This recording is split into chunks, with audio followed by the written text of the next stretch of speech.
Thanks for joining us in the disaster waste management session this afternoon. In this stream, each speaker has 20 minutes to do their presentation. At the conclusion, what we'll do is we'll get all the speakers up the front and we'll field questions then, so it can be more of a group discussion as we go, and I think that will work quite well. So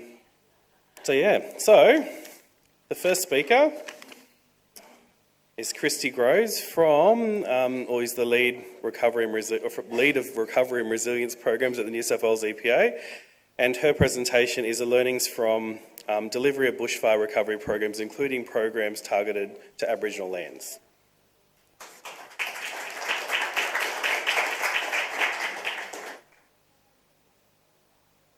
Thanks, everyone. I just wanted to start by acknowledging the lands that we meet on today of the Gumbayaa people, and I want to show my respects to custodians as they are the custodians of our land, water and sky. So thank you. I'm Christy, Lead Recovery and Resilience Programs at New South Wales EPA, and our programs deal with the longer term recovery post-natural disaster. So works. As most of you know, and particularly those in New South Wales, the 2019-20 bushfire season in New South Wales was the worst ever recorded, following several years of drought and higher than average temperatures. Once the immediate emergency had passed, the scale of destruction wrought by the fires became apparent, with significant damage to communities, infrastructure and the environment. And the map on the screen shows the geographic extent of the fires. Waste was a serious issue, posing a health and safety risk, restricting access and hampering recovery. And so the government led a clean-up because there was not the local capacity to deal with this waste. And we estimate around 340,000 tonnes were taken to waste facilities for processing and disposal.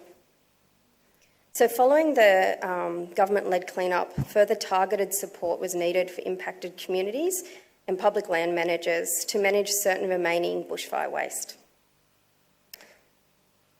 So what was the EPA role in this? So the EPA coordinates the New South Wales Government efforts in disaster response and recovery of the environment as the lead agency for environmental services functional area under the New South Wales Emergency Management Arrangements. And the EPA stood up a dedicated incident management team in response to this natural disaster. And then as that response moved into recovery, impacted communities and organisations required ongoing assistance. And so where this local-led, where there wasn't the local ability to deal with these issues, there can be funding for recovery measures under the Commonwealth and state disaster funding arrangements. And so under those arrangements, a new team was stood up in the EPA to help the communities and local government with recovery initiatives in only disaster-declared communities. And so this was a new role for the EPA. Okay, so like I mentioned, we delivered a bushfire recovery package, and it consisted of 5 individual programs, and the need for these programs was raised by communities and through our incident management team at the time. And so the funding was assigned to clean up and disposal of waste and delivery of innovative recycling initiatives, providing investment in local waste infrastructure and through boosting local employment.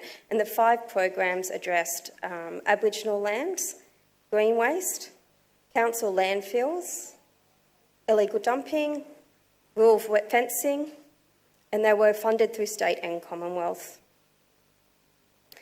And for most of the programs are delivered through public land managers, such as our local Aboriginal land councils, state agencies and local government, and we also delivered some programs through contractors.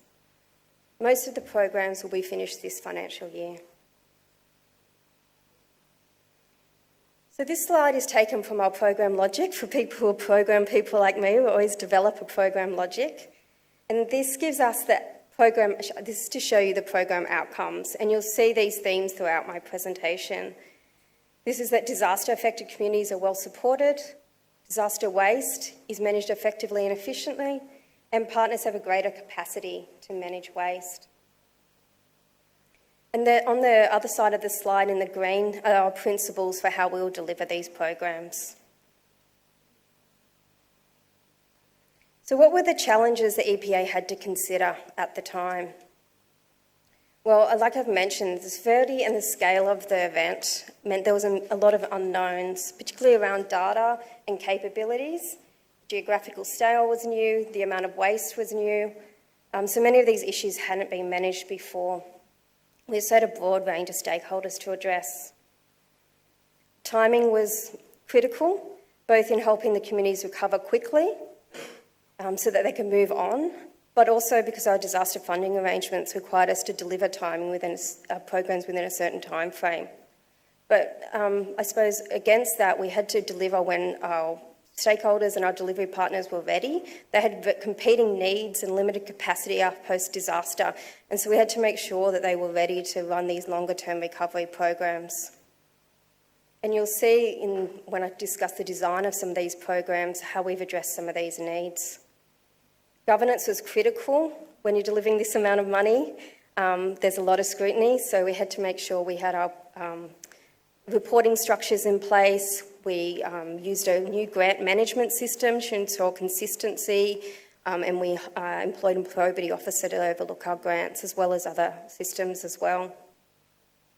Like I said, this was also a new role for the EPA, so we had to stand up a team quickly with the capability and make sure we had the right capabilities in that team. And then when we delivered the programs, you'll see that there was many impacts as well, as many of you would have faced through COVID and repeat natural disasters. There was really great impacts on people to have the ability to deliver these programs. There's been limited resources and impacts from the economy as well as prices have increased.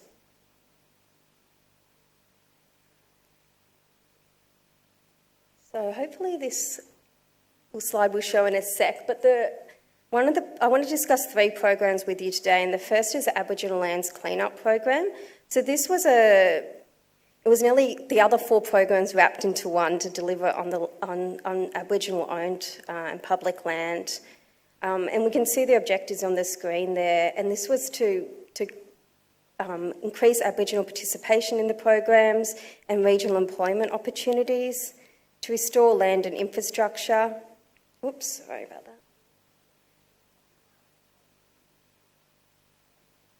Is that you at the back there, or is that me? Okay.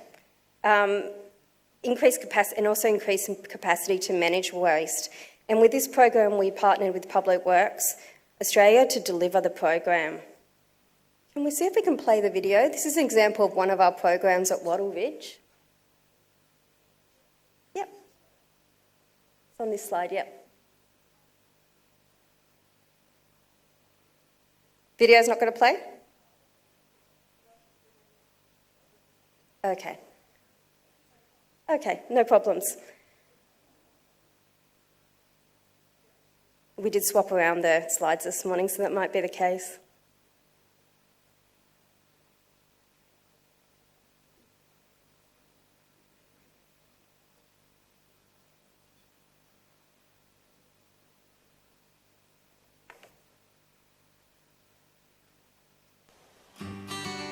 Thambara, Una, Baranyan, Ngaya, Ngenda, Danga, Ngurlin.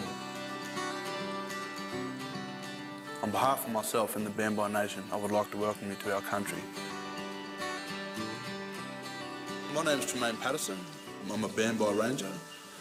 I've been working with Bambai for 11 years now, and I'm a Head Supervisor Ranger for Wattle Ridge and Tarawa, and our main focus is to work on IPAs, Indigenous Protected Areas, and bring back country and tell stories of our ancestors. So when the IPA was divested back to the traditional owners, the Bambai Nation, there was a history of illegal waste dumping and old agricultural chemicals on site on the property. You know, there's been a history of land use but also waste and dumping across the IPA. We reached out for assistance. The EPA was one of the first people we contacted, visited the website, checked out their open grants and their opportunities and applied online through their website. It's a very straightforward process. A couple of contractors and EPA delegates came out to the Wattle Ridge IPA and they performed a site visit to actually gauge, I suppose, a bit more of an idea of the scope of the project.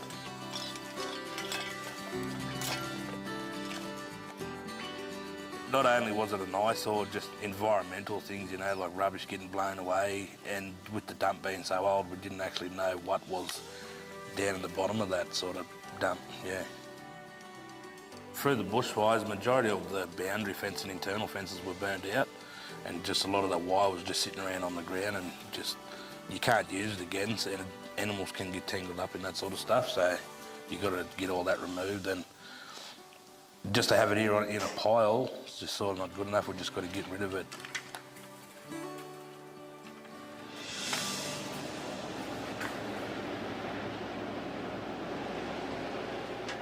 Yeah, so we had some trouble getting the machinery in here just because of all the rain, and it just washed out all the road. And yeah, so they had to fix all that up before they could even get machinery in here. They bought a bobcat out and a excavator and a few trucks just to haul stuff out, and yeah, and they cleaned up a lot of the stuff around the shipping container and obviously the wood pile behind us and the dump, yeah. The contractors done a terrific job with the trees, the road, you know, like they even patched up a lot of the work before they could bring in heavy machinery. Without the EPA funding, we wouldn't have been able to do all this. You know, give it a good clean up, knock down a lot of the trees from the bushfire. So it was sort of a clean up recovery thing for Wattle Ridge. All those waste sites have now been filled in with clean fill and capped. It's a safe area now.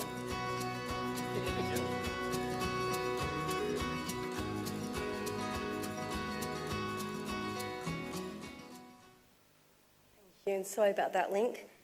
So you can see with the program, there was a lot of broader outcomes that were achieved as well. And there's mention of some legacy waste, but what happened when the bushfires went through is a lot of the asbestos that had been existing on Aboriginal land became friable, and so it became a health and safety risk as well. Some of the move to the next slide. Sorry. So some of the things we did with this program is we built relationships with the local Aboriginal land councils. So it wasn't an instance of just going in there and doing the work. In accordance with the OCA principles, we gave the communities a voice. So it was really their decision on what they wanted to happen on their land, and they had a say in who were the contractors and the people that were going to undertake this work. Obviously, this took a little bit of time to give them the opportunity to decide what they wanted to do on their land and to build those relationships. But I think it gave much better outcomes as well. You can see some of the outputs on the screen. Now, we've been evaluating these programs, and this is the first program to finish, so I've got some preliminary findings, and you can see some of the things I've mentioned are some of the outcomes as well around the flexibility in scope and design, removing the administrative burden, and that's because we delivered this program based on experience with running previous programs with Aboriginal communities, and we didn't run it as a grant program as we did with councils. We had a contract to come in and clean up the works to take away that administrative burden, and it was the cultural intelligence within the team. We had some Aboriginal staff members that could really go out and help with this program and did a lot of field work, and so I think or also given the ability to make decisions on site. So with the community in present rather than going back and having to make decisions in the office. And so all those things were really critical to delivery. And you can just see some of the works there as well. The second program I want to talk to you about is our Green Waste program, and this is one of our largest programs.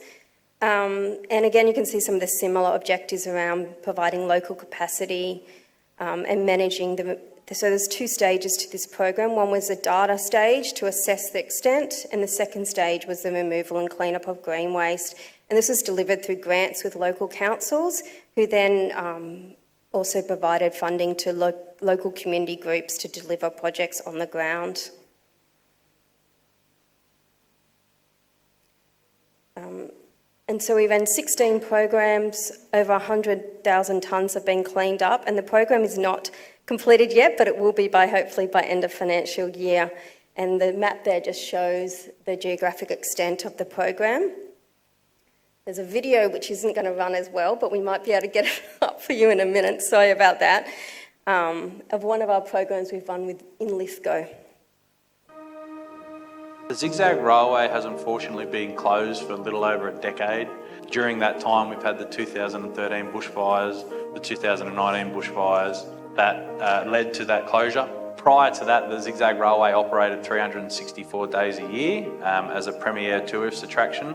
It's difficult to even walk down the main street of Lithgow in a Zigzag shirt and not be stopped and asked by a member of the community, when is the Zigzag going to come back? When are you going to be reopened again? In this particular precinct here, the fire came across the back over Nunes Plateau, and we had fire trucks all lined up in this car park trying to protect our building and trying to protect our assets.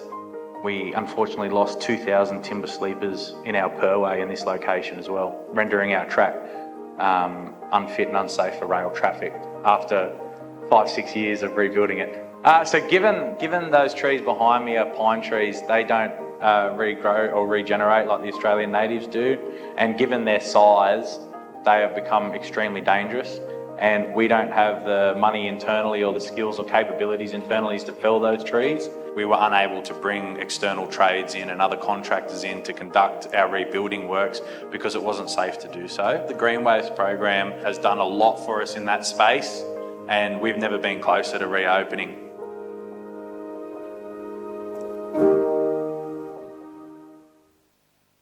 Videos definitely can tell the picture a lot better than I can in the presentation today, so glad to have those. I suppose with the Green Waste program, you could think, we cut down some trees, but the outcomes from the program were much broader. And some of the grantees did surveys with their communities, and they found that, there's broader community benefits from this program. People met their neighbours through the project, and councils were able to direct. It was a way for them to meet their community, and they could then direct them to other programs around disaster planning. There was also a really big aspect of this program around reuse, beneficial reuse of the green waste. And so trees were used for mulch, for habitat trees, in erosion sediment controls, and also sometimes artwork. So they made community artworks out of some of the green waste as well, so I think that was a really positive outcome. The final program, and then I think I've been through this. So I should say I didn't miss the. The final program I'd like to talk to you about is the council landfill program. So council landfills took about 45% of our bushfire waste in New South Wales. And so this program was to make sure that they were no worse off of receiving that landfill waste. It also looked to improve capacity and performance for future disasters and support their recovery. I don't have a video of a landfill one, but I'm sure that you've all been to a waste facility and can imagine what the building of a new cell looks like, so I think we're okay there. So this, again, was delivered in 2 phases. Phase 1 was an impact assessment, and I think we did 26 impact assessments with a consultant, and then we went in and provided councils with grants to undertake the works. And so there was a range of works undertaken, from building new landfill cells to things like putting solar systems in place so that in future disasters landfills could stay open, to managing and upgrading their leachate systems. The program is still ongoing and won't be finished till next financial year, and one of our learnings from this program is the time it takes to implement infrastructure programs, and especially with the impact of, I can see some people nodding in the audience, getting contractors on board and delivering these programs. So that was a key learning from us. Okay, our evaluation isn't finished yet, so I thought I would put some stakeholder feedback up on the screen, and it's really nice to get, as a government employee, to get some lovely feedback from the community. It doesn't always happen. And so you can just see how people were appreciative of our flexibility in delivery and those broader community outcomes. There really was a shift of metrics to qualitative outcomes and community-focused outcomes through this program.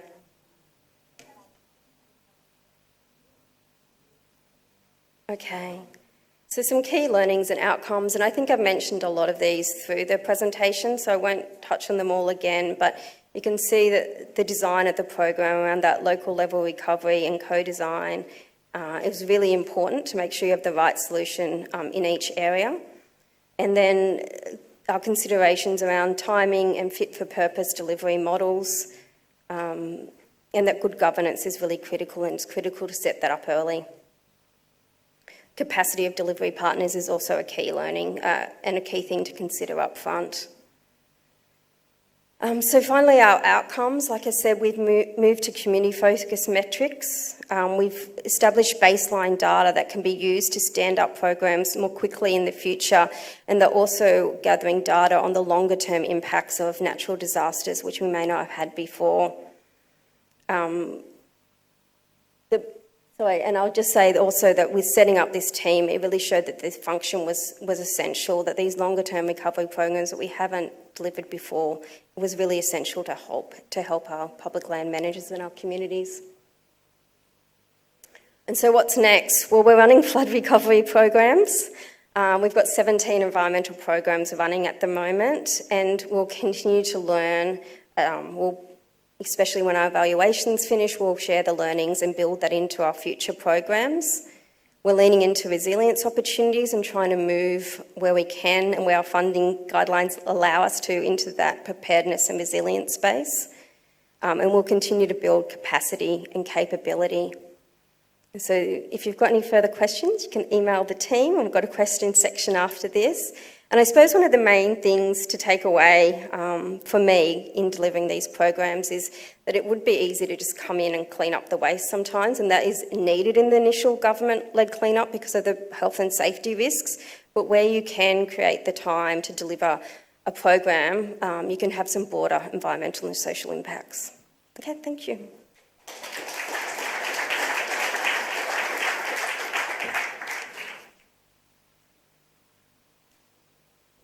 Sweet, thanks Christy. The next presenter is Kate Fisher, who's the Communications Manager from GIVIT. Kate's presentation is the Coordinated Donation Management, critical to minimising waste in disasters. Thanks, Kate.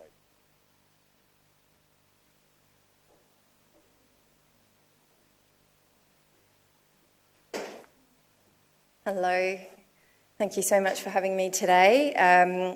I think our CEO, Sarah Tennant, was meant to be here, but she wasn't able to make it, so got me instead.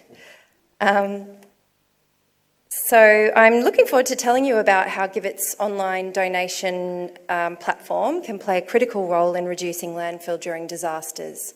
I think there's a few people in the room here today that may be familiar with GIVIT and our disaster recovery services during disasters, particularly some of the local councils, so there may be some familiar faces. I forgot to test this before I hope that's...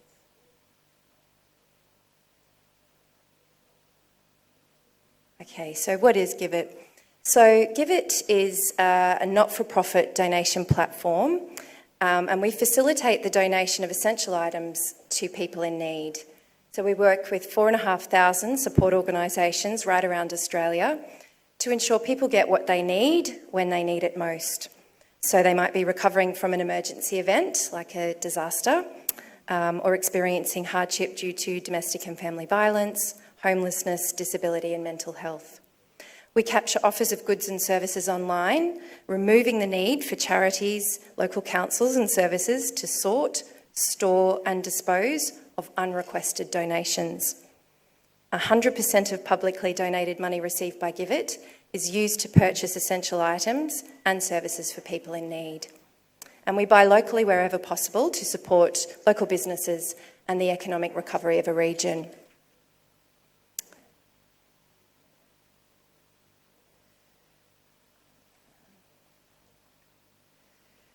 So sadly, it's clear that natural disasters are becoming more prevalent across Australia and the world.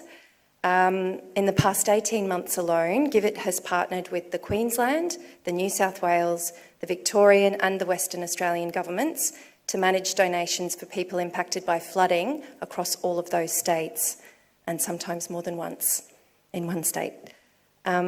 So in the past 12 months alone, we've facilitated the donation of 3 million essential items and services for people impacted by disasters and diverted 750,000 kilos from landfill. The number is probably higher than that, but that's approximately what we think. So I'm just going to show you a very short video about our work in Queensland and New South Wales floods last year.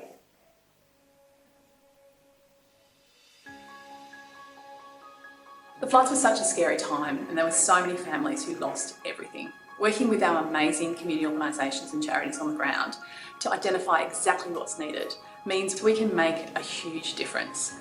In the first couple of days, it was just making sure people had the absolute basics, that they had clothes, they had food, they had a place to sleep.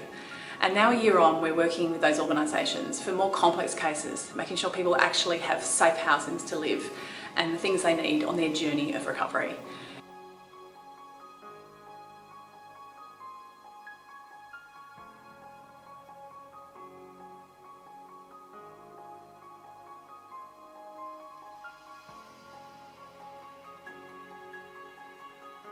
So the impact on our community from the disaster is devastating. It's really about the necessities of life. I need somewhere to live and I need something to eat. And so then as we progress through the recovery, we find people need all different kinds of things. Being able to tap into GIVIT's wider community of those things is just amazing.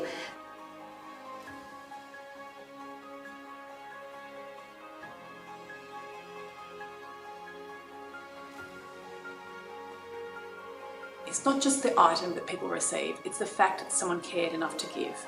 And it is such an honour that GIVIT is able to channel the generosity of Australians to exactly where it needs to go.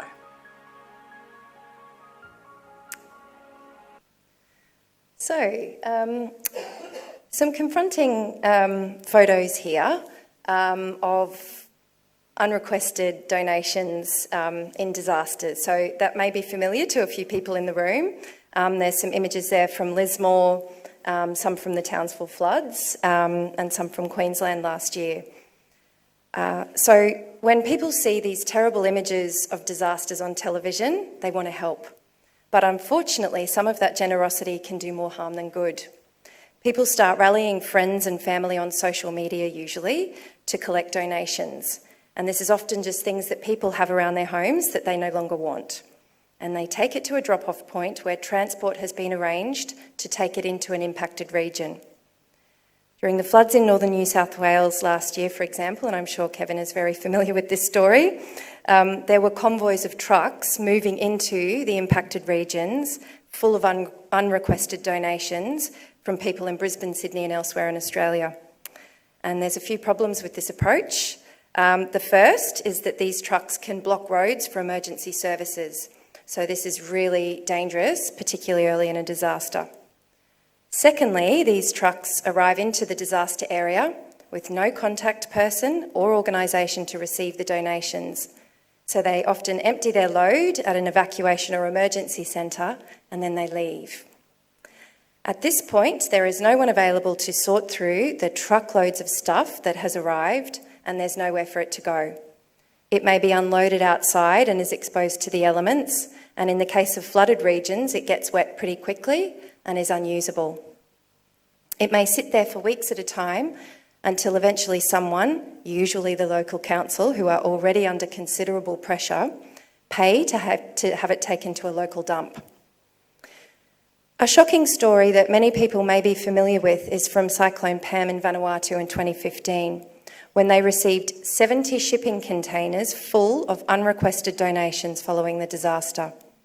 Local people and authorities who were focused on recovery and clean-up efforts were forced to turn their attention to dealing with this ongoing influx of cargo from around the world, which was random and unlabelled. It accumulated over $2 million in storage fees, and most of it had to be dumped at the expense of the impacted nation itself. Similarly, unsolicited donations given in response to the 2013 flooding in Bundaberg in Queensland required a storage capacity of 2,500 square metres, and 60 volunteers had to be diverted from relief work to sort through donations. The cost to the Bundaberg Regional Council to store those donations for 3 months was approximately $250,000, a cost that could have been spent elsewhere on the recovery of the community.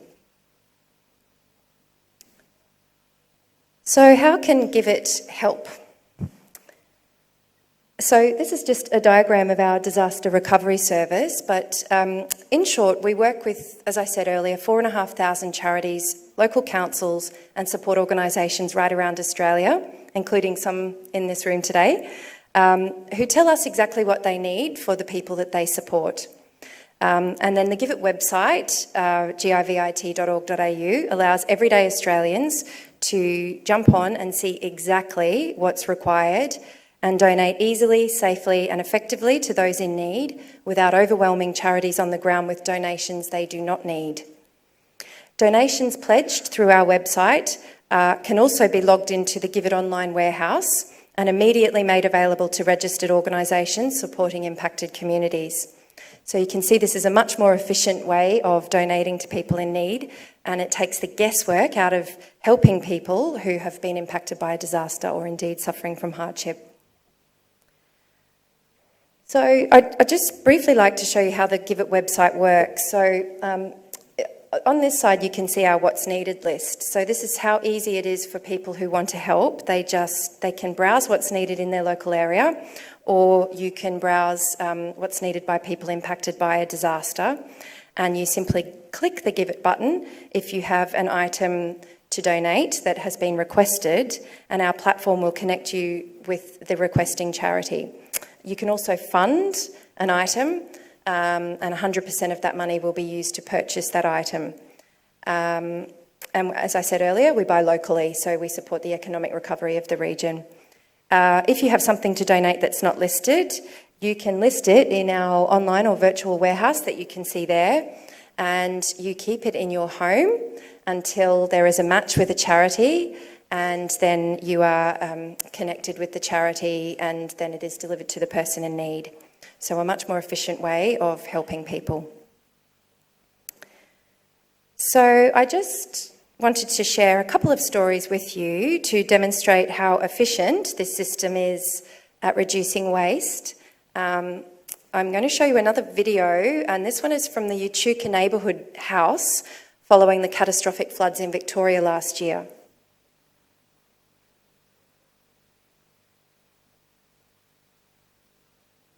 Oh.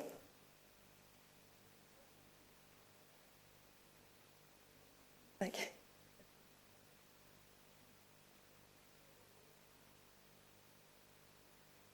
We were contacted by Max from Give It when I was actually stuck at home and flooded in. I had half of my staff and volunteers able to get to work.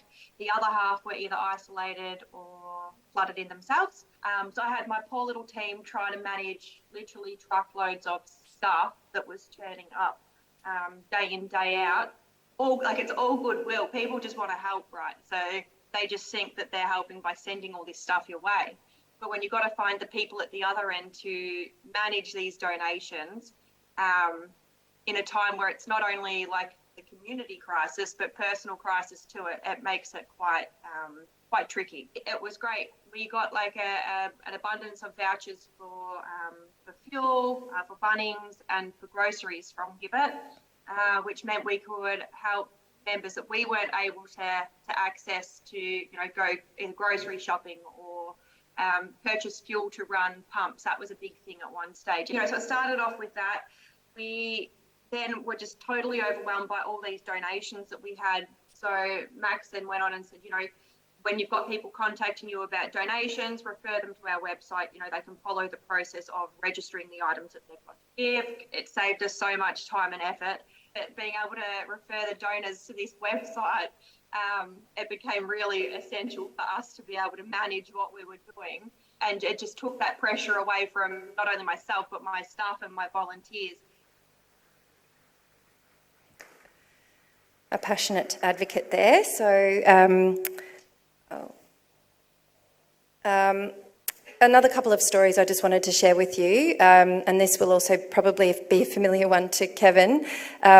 When images of floodwaters destroying the contents of the beloved Lismore Library were beamed around Australia, people were compelled to clear out their own bookshelves and send replacement books. Donation drives popped up all over the country, with many being driven into the region by well-meaning individuals. One community group, however, quickly realised that they may be adding to the problem and returned home with their donated books and decided to hold a book sale instead to raise money to replace the books. Meanwhile, the Lismore Library reached out to GIVIT for assistance, and thanks to the generous donations of individuals, community groups and corporate partners, GIVIT was able to spend over $22,000 in donated funds to purchase new books for the library. And of course, we purchased those books from local booksellers in the region to support the economic recovery.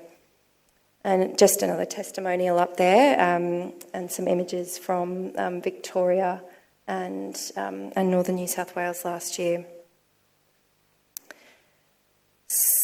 I'm just hesitant to press the next button in case the video starts, but we'll go for it. No, it will start, so I'll speak first.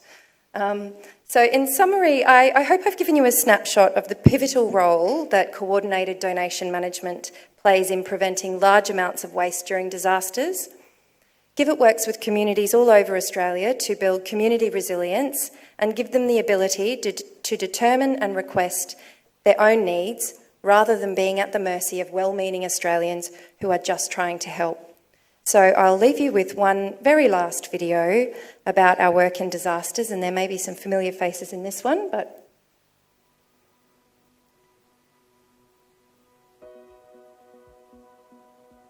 unfortunately, in 2010 and 11, Queensland was struck by Cyclone Yassi, which affected 70% of the state and devastated many thousands of communities. The then Premier Anna Bligh of Queensland actually said, can we use GIVIT as a way to actually connect people who have items to people in need? The website got 1.8 million hits in 10 days. And that's when I first realised in a disaster, when people see the images on television of people being devastated, they really open up their hearts and generosity just absolutely flows. But it needs to be done in a coordinated way. So Somerset itself, we're about an hour and a bit out of Brisbane, but we do have two major dams in our area, one being Wivenhoe, and obviously it was Wivenhoe Dam that caused the major flooding in the Brisbane River in 2011. We had people wanting to help.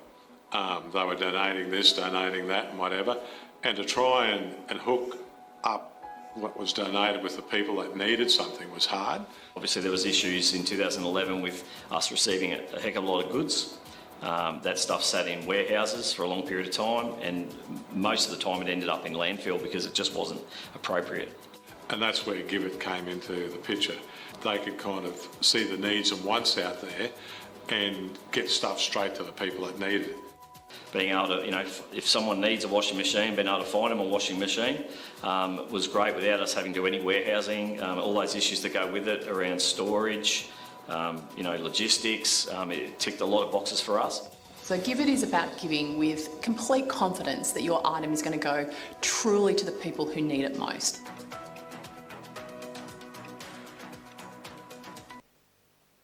and that's all. Thank you so much.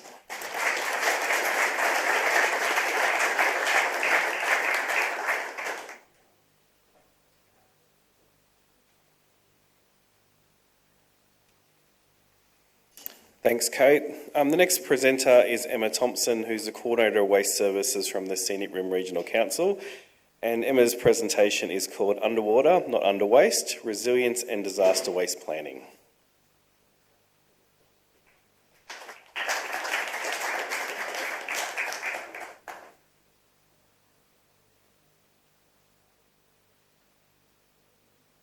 So, welcome to the Scenic Rim. Can you imagine yourself here, perhaps going for a hike up a mountain? Can you hear the birds? Creek running by? Maybe not, maybe you're more my style and you've come for the weekend to eat some goat's cheese and camel cheese and sheep's cheese and whatever else you can find. I'm just sharing this because not too many people here, although I'd like to say more than I was expecting, know where Scenic Rim is or what it's like. So I thought I'd start with that shot. And for those of you who haven't hiked or eaten your way across the Scenic Rim, just a few stats and a little bit more information. So we've got a population of just over 43,000, so over a land area of just over 4,000 square kilometres, so not particularly dense. But we're an hour south of Brisbane and roughly an hour west of the Gold Coast, depending on which bit of the Scenic Rim you're heading to. And I think that's probably just important in understanding our vulnerability to natural disasters, which is what we're here to talk about today. So some challenging topography. We certainly have space, but do we have space in the same places as people? Yes, sometimes, but not all the time. So the project that I'm going to talk to you about today is in two parts. We've developed a disaster waste management plan and a waste services resilience roadmap. So council previously didn't have a disaster waste management plan, has certainly been subject to disasters and has other disaster planning information. I'd just like to recognise that the project was funded through the Australian Government's Preparing Australian Communities and conducted by Tallis. So Alex and Lyndall from Tallis are also in the room today and can probably answer really tricky technical questions if I can't later. So in terms of the process to develop both of those documents, and we're not quite finished yet, but step one was undertaking a disaster risk profile, and then developing a range of resilience options to so that informed both our planning to a certain extent, but largely our resilience options and what we've chosen to include in the roadmap. We're just finishing up stakeholder engagement at the moment, and I'll talk through those steps a little bit more. Just in terms of context for us, while we did get funding to undertake this work, and it probably seems really timely coming off the back of floods in last year, it was something we'd identified within our waste management and resource recovery strategy, particularly in terms of services to our community and the need to have some more planning and structure around how we manage disaster waste. Also looking at that through a lens of waste avoidance, and if we've got plans, then we've got more opportunity to put processes in place that allow us to segregate waste in some circumstances, obviously not all, given that we're talking about natural disaster response. And also aligning with our regional prosperity strategy in making our communities more resilient and aiming for people to be able to get back to normal as soon as possible. So the project overall is aimed at health outcomes as, I guess, the bottom line in terms of human health for our residents, our staff, and also environmental health.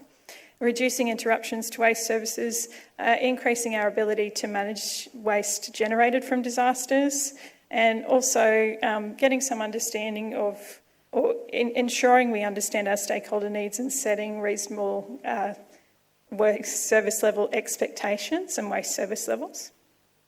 And as I just touched on, also identifying opportunities where we may actually be able to get value from the materials that are recovered from disasters, and providing that roadmap.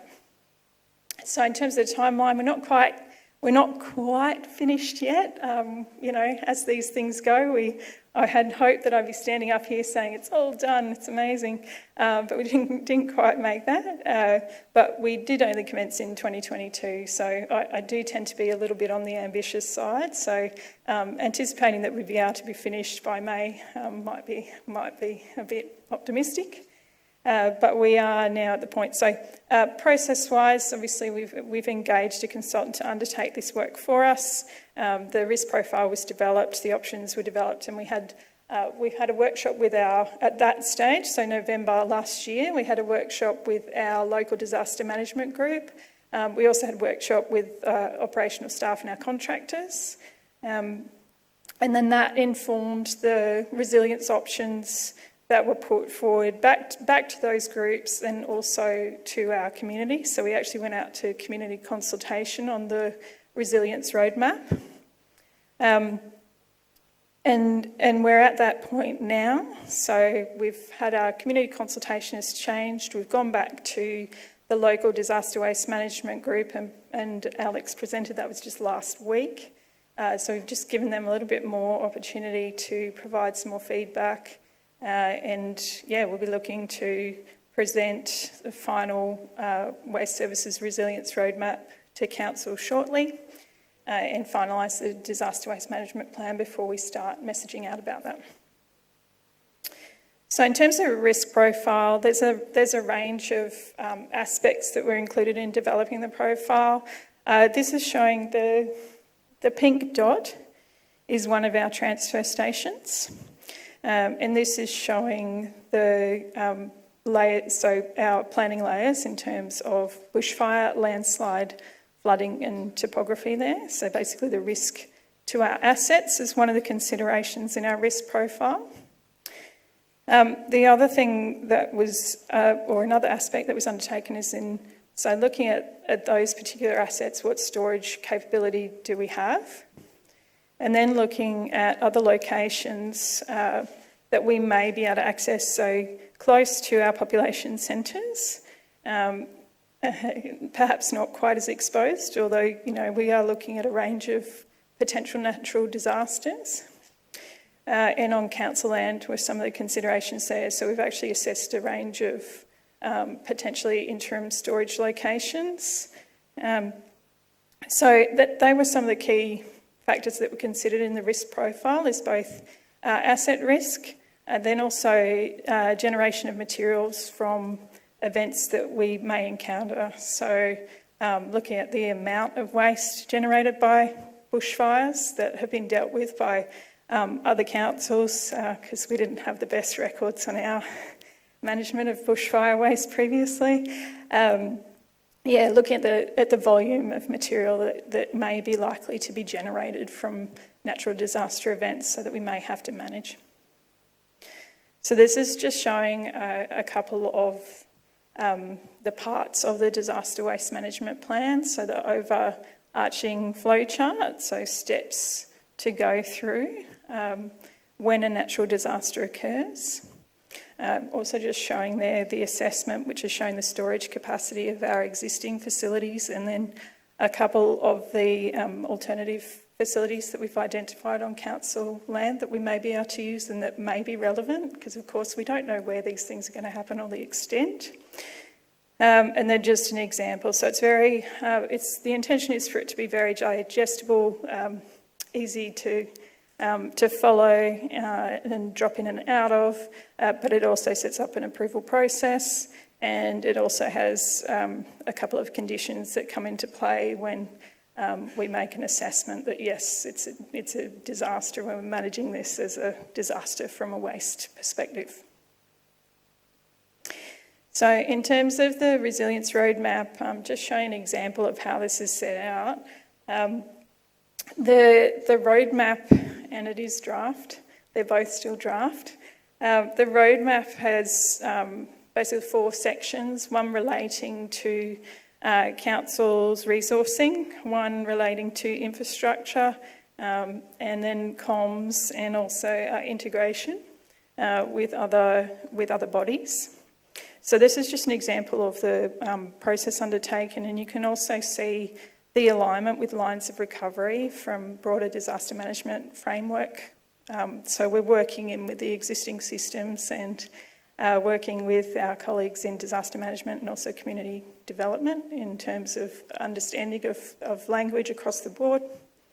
That one's around lights, but there's a range.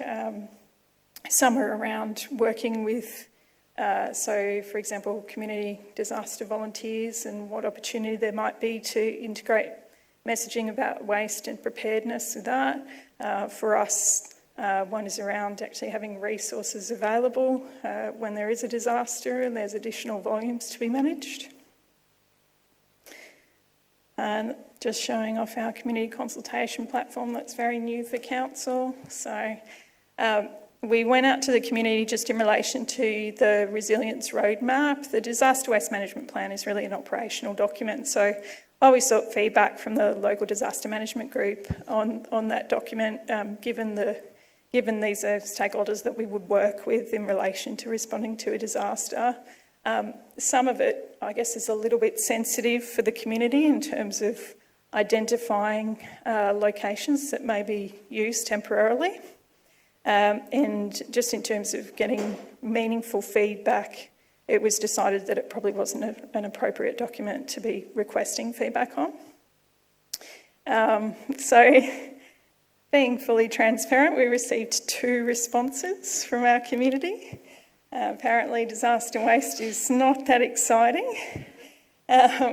Also, interestingly, just in terms of community engagement and consultation that I've done on waste, both of those responses were from men, and normally our responses are predominantly women, so I thought that was interesting.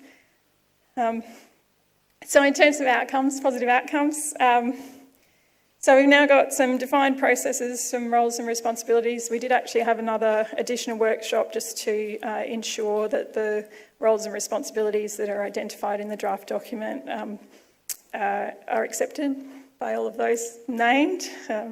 Just making sure everyone's in the room and actually responding rather than sending it around and, silence is acceptance. So that's not good enough in this case. We actually need some buy-in.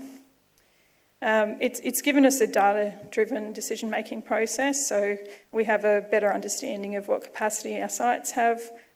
We have some understanding of the types of volumes that we might be talking about in terms of generation of waste, given the type of disaster and extent. We have some proposed temporary sites. Now, they've only really been desktop assessed, so we need to ground truth some of that. Some of those are in use by other parts of council, so we need to ensure they're real options for us. We've also identified some gaps that really do require immediate attention. So, for example, sitting in a room going roles and responsibilities, who's your delegate if you're not here? We have a couple of roles where the answer is, so we need to come up with a creative way of resolving that. And then obviously have a range of options to increase resilience. So some of the ones that for me stand out are about building the data that we have, some infrastructure improvement opportunities, and integrating better with the existing disaster management and resilience and recovery resources and structures that we have within our region.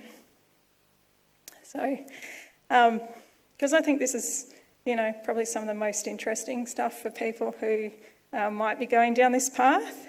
The challenges, so yeah, some of our record keeping probably isn't really up to scratch, and I mean, I think there's contextually our sites are one-person sites apart from our landfill sites. So when you're receiving more material than you normally would, ensuring that you check the right boxes and fill in the form correctly is a big ask, I think.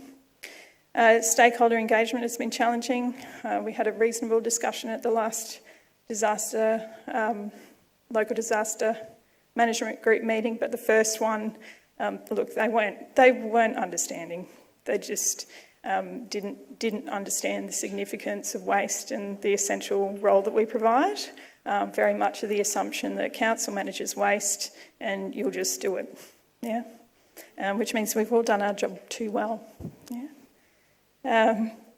So that kind of sets a background that integration with existing disaster waste management processes has been challenging, a little bit, I guess confronting internally.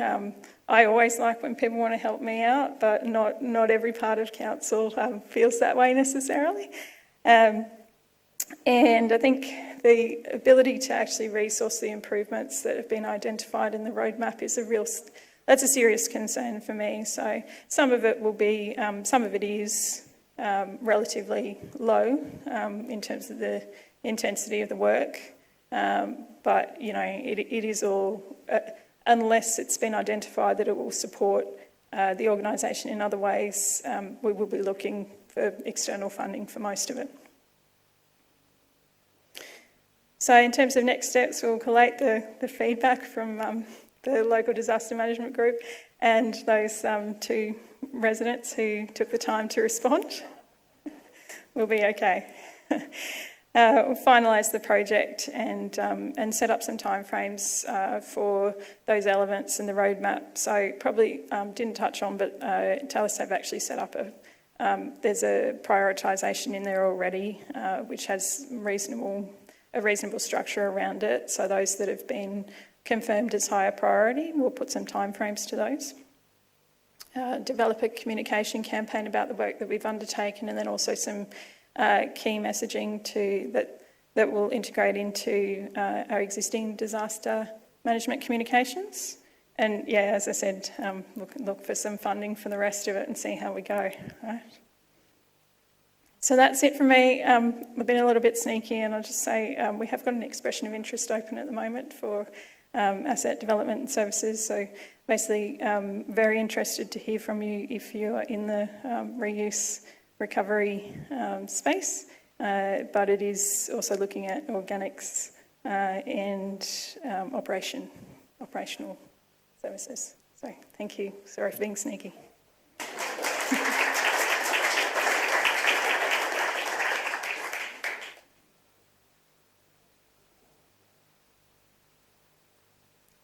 Thanks, Emma. The final presentation in our session this afternoon is from Thomas Freeman, who's the Director of Impact Environmental Consulting. Thomas's presentation is titled Rising from the Ashes. The 2019 bushfire cleanup continues in the Macleay Valley. And once Thomas is finished, we'll bring all the speakers up and everyone can ask some questions. Thank you.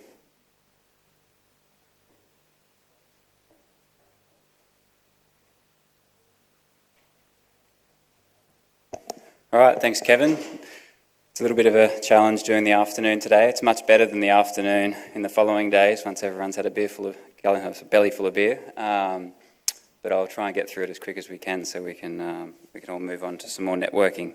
So I'm from Impact Environmental. We're a consultancy based out of Port Macquarie, and this project we've been working on for the last 12 months with our neighbour, Kempsey. So we've been working just up the road with Kempsey Shire Council. There's a bit of background for this project. So in November 2019 was the bushfires. Christy from the EPA gave a bit of an overview of it across the state, but to contextualise it in the Macleay Valley. So in mid-spring, up on the Dividing Range, the fires were burning. It was a cool burn. There wasn't any of those hot kind of westerly winds. It was still quite dry. But it wasn't a burn that was necessarily killing trees or it wasn't out of control. And then the weather conditions went south on the Friday, the 8th of November in 2019, and there was basically a wall of fire that swept down the Macleay Valley. Approximately 60 homes, 150 outbuildings were destroyed, 25 homes were further damaged, another 60 outbuildings damaged. So it just swept down the valley before anyone knew what was going on. In 2021 was when we submitted the grant to the EPA. That was for Stream B. Stream A took place ahead of that, which was the data collection, which I'll get to. January 2022 was when we were awarded the grant, and as of today, this week, we're acquitting the grant. So Shannon actually gave a presentation today, but she's also working on the grant acquittal.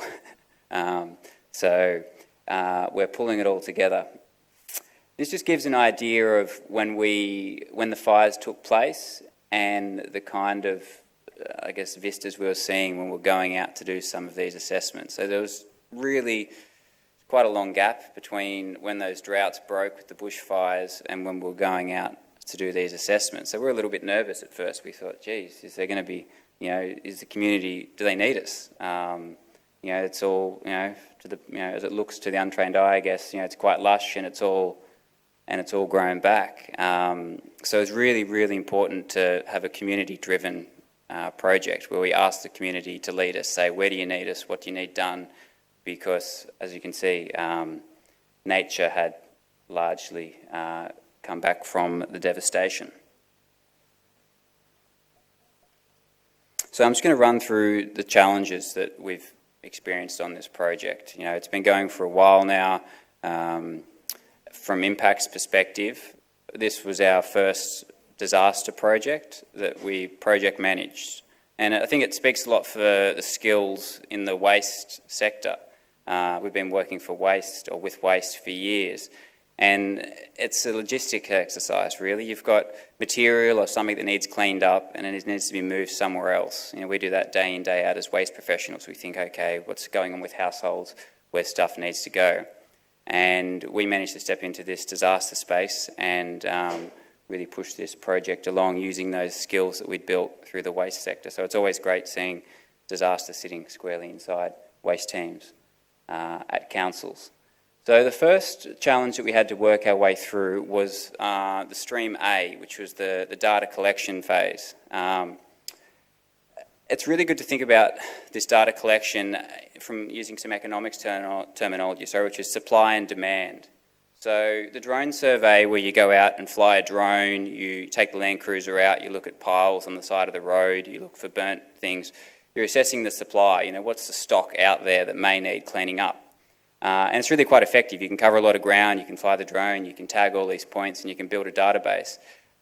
But that doesn't necessarily communicate back the demand from what the residents want done. You're just going out there and mapping what's there.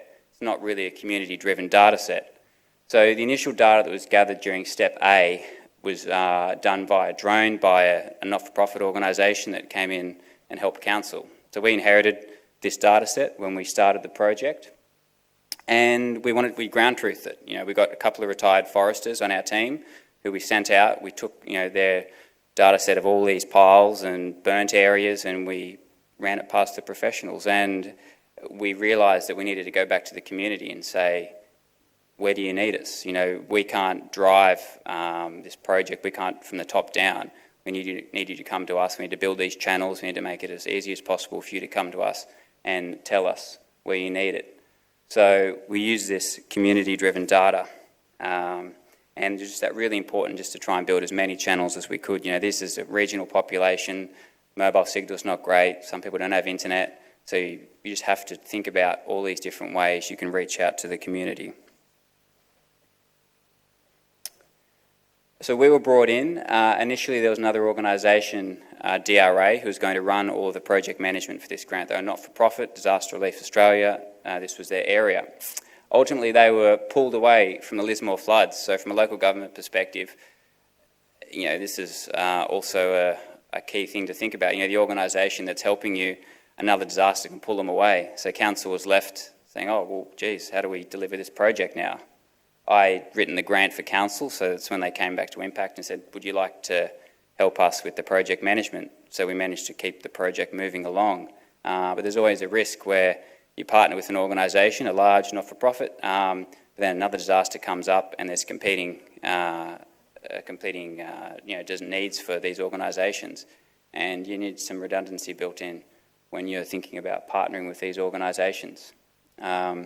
The team itself needs some really unique skills. When you think about it, you need a project manager, you need community consultation, you need database management, GIS. In this case, forestry was the key enabler. You know, in a floods one, there might be some other specialist skills that you need, but you really need that, you know, expert, you know, which for us was the forester. And the project itself, it sat within the community and resilience part of Kempsey Council, which was really good. It gave us the time, and it's been mentioned in a few of the other presentations, just like the time and the desire to engage with the community was built in from the start because it was driven out of the community section of council. Now, a lot of these skills, you know, when you have to pull together a team, they're all available inside council. You know, there's GIS departments, there's, you know, database, and there's all these things, but it's just whether you can pull them all together and have that time and those human resources allocated for the length of a project. It can be a bit hard to second people or there's competing desires. So again, it's, if you're working towards some kind of redundancy planning, it's thinking, what does this look like if we pull all these people into a team to deliver a project? How does that affect our other service delivery? Or if it does, you know, to the point you might better run your landfillers effectively or some of the other people that you pull away, you really need to think whether you have to look outside necessarily for project managers to really come in and help. If you just to form a multidisciplinary team to really deliver the project. On the data side, so council looked after the bookings from residents. So council set up an online booking platform where any resident could log in and submit a little form. We didn't ask for much information. Again, we wanted it as easy as possible. We just wanted to know their address, the name, some contact details, and just had a few little check boxes for criteria for what kind of problems they thought they might have on their land. We all went and confirmed what it was afterwards, but we just wanted a nice simple form that got submitted to council, and we didn't want it to come to us as the project managers, because again it looks more official when it comes from council and people really respond better to that. So it was crucial that we built up a data set of where all these jobs and cleanups had to take place, because we were the harvester almost of information, and then we had to pass this on to all the contractors who are out in the field, the guys on the chainsaws, the guys on bulldozers, that kind of thing. So we really need to make sure our data set could be shared easily for all the works that would start taking place. So we picked just a GIS app, field area maps. It's not just basically a simple bare bones one, but it just has the kind of features that you need when you're doing assessments. You can go out in the field, you could take your photos, take down some notes, and it was all stored up on the cloud. You can email each of essentially all the GPS pins to a contractor, and he's got that there on his iPad, and he goes and does the cleanup based on the data you're providing, and that also helps limit the scope over creep if the contractors are out in the field doing work. We walk the trail, give him that 200 metres or so of area he needed to clean up, and said that's what you're working with here. Don't go outside that. There's local land services and other things that we got input from, so saying don't go near any creeks, don't do all of that, so we could have all of our mapping all squared away to make sure that we're not causing any environmental harm by overstepping our cleanups, which was crucial. And the EPA requirements we built in from the ground up. So the grant, obviously, the final report that we have to deliver has a series of requirements that the EPA sets out. So in terms of all our GIS database and our other database where all the residents' information sat, we made sure that from the start we were collecting all the information that we would need to hand over to the EPA to acquit the grant.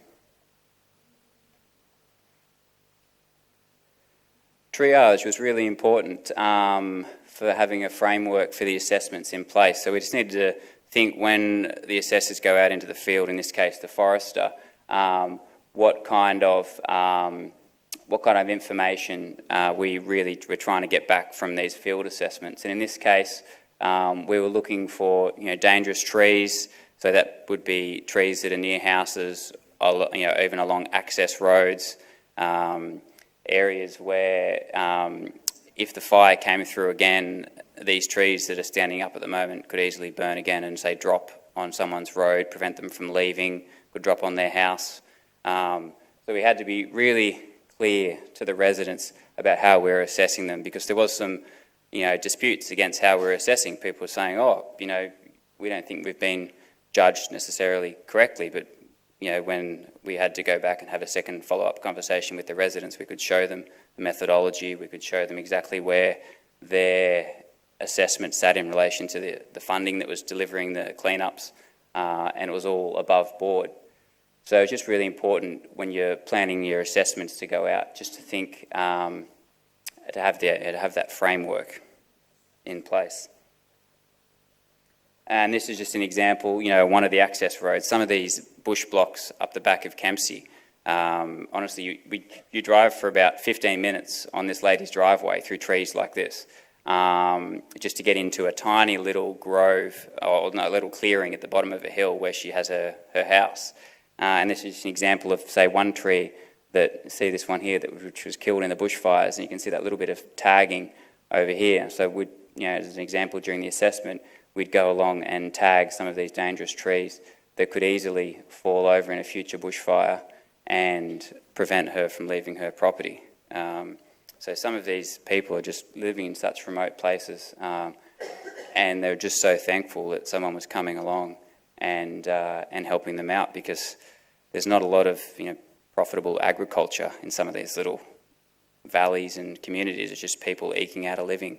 So the state can come in and help them out was something they were very, very thankful for. Communication was interesting. Again, some of these are just people, they're small landholders. They're not on social media. They're not, regularly. Some of them don't even really have mobile phone numbers. So we had to reach out to them in a way that, suited them. So the mail out was the most effective way that we found we were able to get in touch with residents. So even though we had this online, booking form or online platform where people could reach out and get a request, we had to send out multiple rounds of communications, of little brochures and other things, encouraging residents to go on and use that. So you can't use an online only, communications, that kind of thing. You can create the online portal, but you really got to promote it through postage and other things. As the project went along, the Bush Telegraph was real. Basically, it's just there's more interest that started building over time. As people were at the pub, the Bellbrook pub, or they were meeting at community groups, they'd say, Joe Bloggs, he's getting a clean up on his property. Then his neighbour would book in, and it would kind of flow on from that to the point where we had to actually close the bookings because we started to, there's a risk of being oversubscribed. We didn't want to overreach and then not be able to deliver. So we had to start winding back some of the availability. But given a longer stretch and more funding, you could try and let some of that community news, try and really, help that spread a little bit more. Whereas we got a bit of a burst of it, and then we had to just be, cautious about how much we expanded our delivery. The contractors are the guys who are doing all the work. We're up there project managing, putting together the time frames, talking with council, talking with the residents. But the contractors were the boots on the ground, and it was really essential to vet their equipment. I'm not a forester. Pete, who was the forester who was working on our project, he'd worked for State Forests for 35 years, and he'd recently retired. So when I reached out to him about this project, he just had this absolute wealth of knowledge saying, this job needs a mulcher that'll go on the front of a bobcat. This other one, only special arborists can do that because it's a dead tree and it's a risk if any normal arborist does it. This other one needs like a 14-tonne excavator.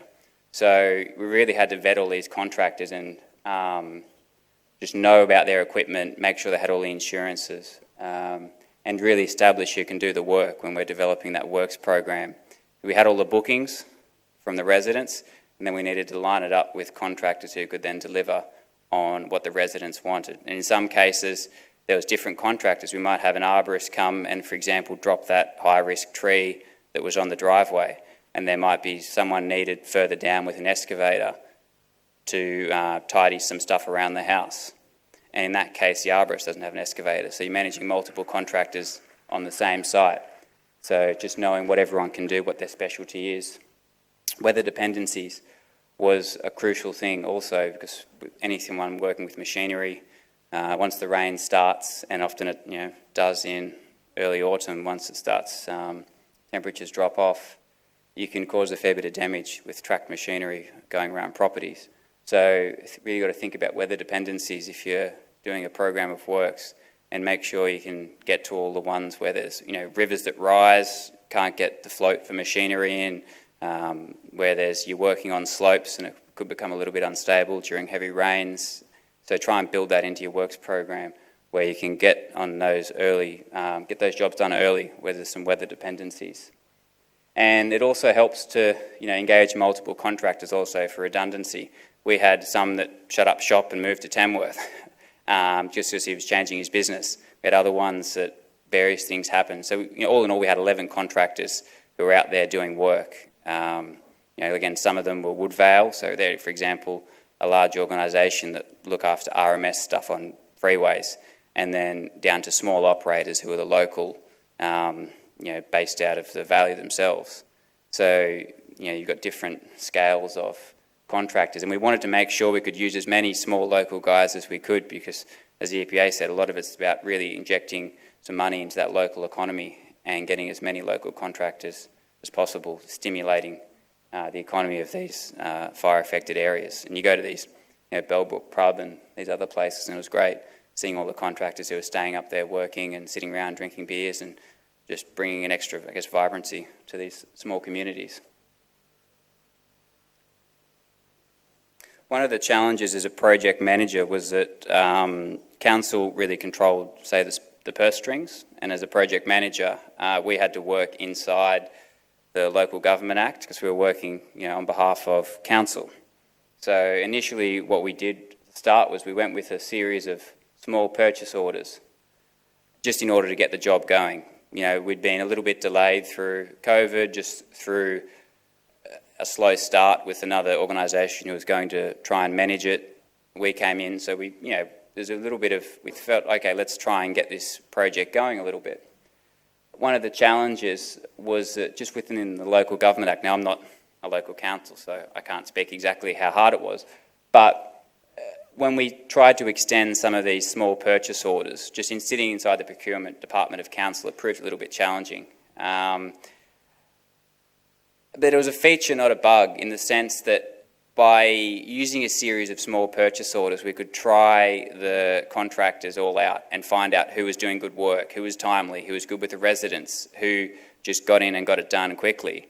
And that meant we could keep giving them more work, so we could kind of keep scaling them up as they were successfully delivering the project. It would have been easier at the start to just have a large purchase order, take a little bit longer, really pull everything together properly and engage one large contractor. But then there's no guarantee that there would have been a good fit for the community, for the machinery.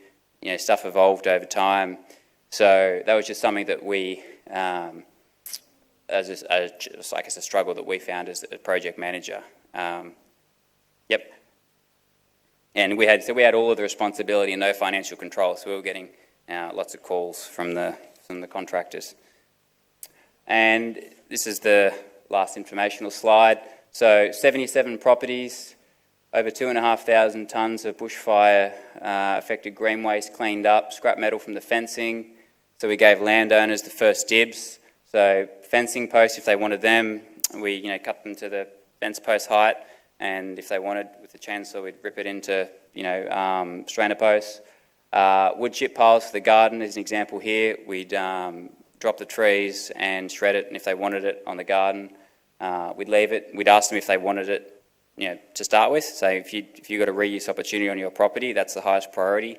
If you don't want it, then we're going to find alternate pathways. So that was our methodology there.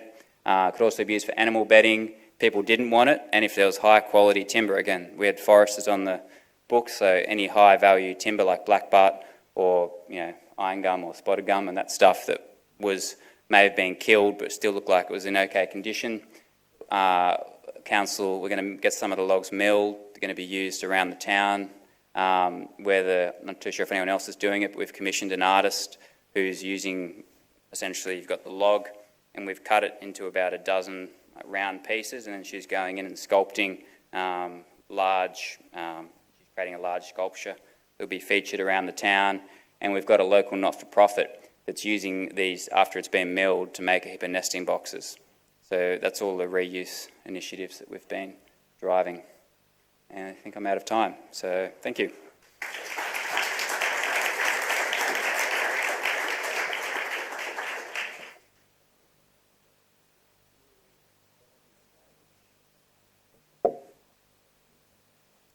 We'll just get all the speakers to come up, and then if anyone has any questions, there's a microphone available in the audience, so any questions?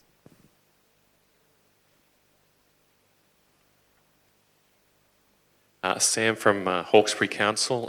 We're no stranger to floods and fires. Look, Emma, this is for you. I was just interested in, you mentioned identifying a number of locations for your potential stockpiles. I'm just wondering sort of how you went about that process. Was it internal and external? But then I think the next challenge is how you bring the regulators on board to approve those so you can use them in a disaster. Yeah. So that was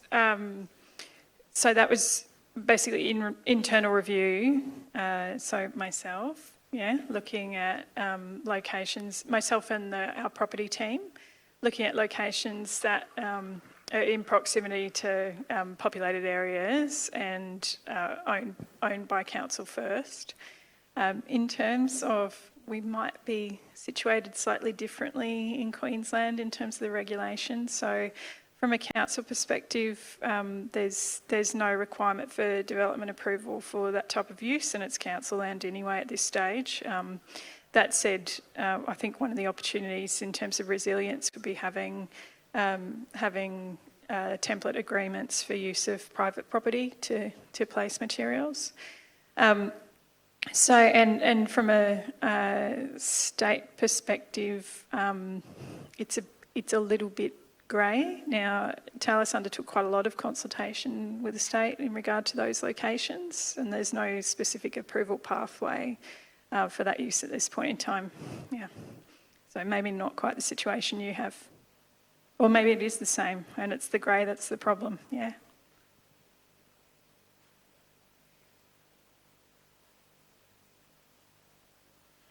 Jess from Coffs Council. This is a question for Kate. When you were talking about, I guess, pulling on the heartstrings of people seeing the images on TV, I guess with us, mainly speaking about the Lismore floods, we are Coffs quite close proximity to Lismore, so not only did everyone want to give everything, we're only an hour and a half up the road. They could literally jump in their cars, and they did, and every single corner shop had a box out the front for the library. The kids' schools, they gave assemblies about, please bring in your doonas, so then you've got the kids coming home saying, we need to donate. How do we go about, I guess, discouraging people from doing that? Yeah, thank you. So it's challenging. There's no doubt about it. I guess from our perspective, it needs to be a really coordinated effort. So I have to say I'm not entirely sure what our arrangements are with Lismore Council, but, you know, when we have, there are some councils that we've worked with quite a lot, sadly, in disasters, and once we have that established relationship, then when we know that a disaster is coming, we can start rolling out comms around effective donations in disasters. So some of that is things like we have a set of community service announcements that we immediately distribute to local ABC radio stations, and that is, please do not drop unsolicited donations into disaster impacted areas. Please go through the official donation channel, Give It. We work with, you know, all of the local charities that we would be already hopefully working within that region, and the council often will link us into, because lots of grassroots community groups spring up in disasters as well, and they're all very well meaning, but often council will link us in with all of those groups so that we can quickly as possible get that communication to them to try and stop the sorts of things that you're talking about. But it's, you know, early planning, as in everything, is essential. So the more we can work with the organisations on the ground, local councils, and we have those relationships established, then we can spring into action early and try and stop those well-meaning donations. Yeah.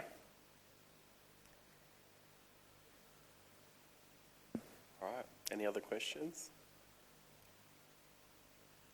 Hi, that's loud. Gavin from Arcadis. There's a question for Emma, just in regard to scale of disaster events and preparedness for those. How do you weigh that up? Do you look at like the amount that's going to be generated, the frequency that it's going to be generated, in terms of, you know, looking at your future facilities or capacity for storage? Yeah, just how do you gauge scale? So I think you can't get too caught up in it because you can't actually, you can't predict the scale of the event. So in some ways, that's why I think if you start with best opportunity first, which is, you know, the waste that needs to be managed primarily is in urban areas, yeah.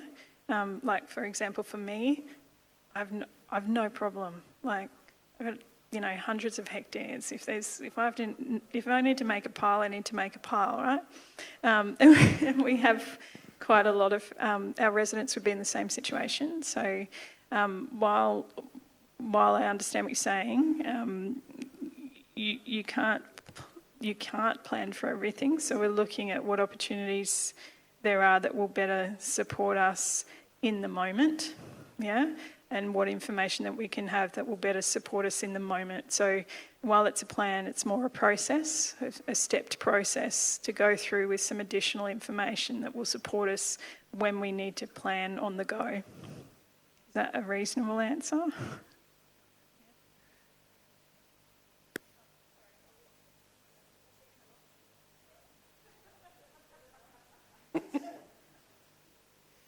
All right, anyone else? Oh, sweet. Well, thank you to all the speakers this afternoon. Yeah, so at 5:30 is the welcome reception, so that's not far away. So enjoy your evening.